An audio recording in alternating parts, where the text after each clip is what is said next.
Salam alaikum, Bismillah ar-Rahman ar-Rahim. Donc, la physique nucléaire, toujours, programme du deuxième bac international, option française, sciences maths, sciences physiques et SVT. La décroissance radioactive, c'est le chapitre 2, la première leçon. La décroissance radioactive, exercice. Donc, on commence les exercices par l'exercice numéro 1. Et c'est un exercice qui s'intéresse aux équations des transformations nucléaires. Donc, on donne les équations de différentes désintégrations radioactives. Donc, l'équation A, le plutonium 238,94, qui nous donne l'uranium AZ plus l'hélium 4,2. B, le césium 135,55 nous donne le barium AZ plus E plus 0 plus 1. L'azote 13,17 qui nous donne le carbone AZ plus E, un positron. 0, E 0 plus 1. XE, le xénon, voilà, avec une étoile là, qui nous donne YAZ plus gamma. Préciser chaque réaction nucléaire, préciser pour chaque réaction nucléaire le type de désintégration. De compléter les équations. Donc on commence tout de suite. Vous faites pause voilà, à la vidéo, essayez de chercher la solution pour voir la vidéo. Donc, pour l'équation 1, A, donc le type de la désintégration, donc là on a émission d'un noyau d'hélium, donc la désintégration vient, voilà, on a une désintégration alpha. Donc on a désintégration ou bien radioactivité alpha. On a désintégration, le type de désintégration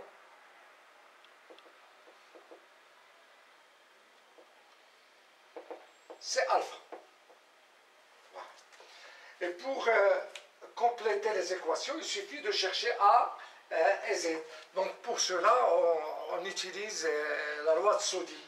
La loi de Soddy qui nous dit qu'il y a conservation du nombre de charges et conservation du nombre de masses. Voilà, pour la conservation du nombre de charges, on a 80, voilà, on applique les lois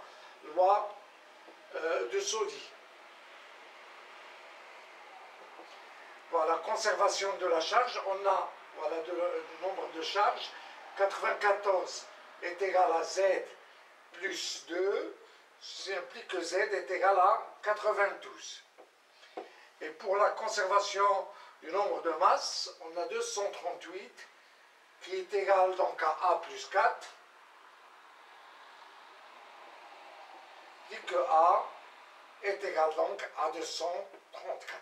Donc là, on a A est égal à 234 et Z est égal à 94. Donc l'équation devient le plutonium 238, 94, qui nous donne l'uranium 234, 92, plus l'hélium He4. Pour B, voilà le césium 135,55 qui nous donne le barium AZ plus un positron 0 plus 1. Donc le type de désintégration, donc on a une désintégration bêta plus. Donc type de désintégration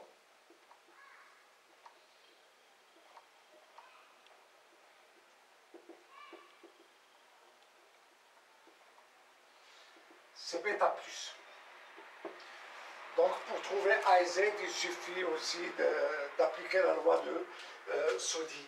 Donc la conservation de la charge, on a 55 qui est égal à Z plus 1, ça implique plus 1, Z implique que Z est égal à 54. Et la conservation du nombre de masse, on a 135 qui est égal à A plus 0. Donc A est égal à 135. Donc l'équation devient césium 135, 55 qui nous donne le barium 135, 54 plus E plus 1, 0. Voilà. Bêta plus. Pour C, le type de désintégration, donc on a là un positron, donc c'est bêta plus. Donc type de désintégration.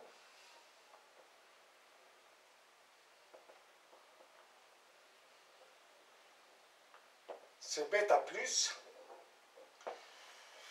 Donc on applique la loi de Soddy, donc on obtient donc, la conservation du nombre de charges. Donc on a 7 est égal à Z plus 1. Ça implique que Z est égal à 6. Voilà, 6 c'est le numéro atomique ou bien le nombre de charges du carbone. Et on a 13 est égal à A plus 0. Implique que A est égal à 13. Donc l'équation nucléaire devient N13, 7 qui nous donne le carbone 6, 13 plus E plus 1, 0. Voilà, désintégration bêta plus. Donc pour D, donc on a émission de gamma, voilà le type de désintégration.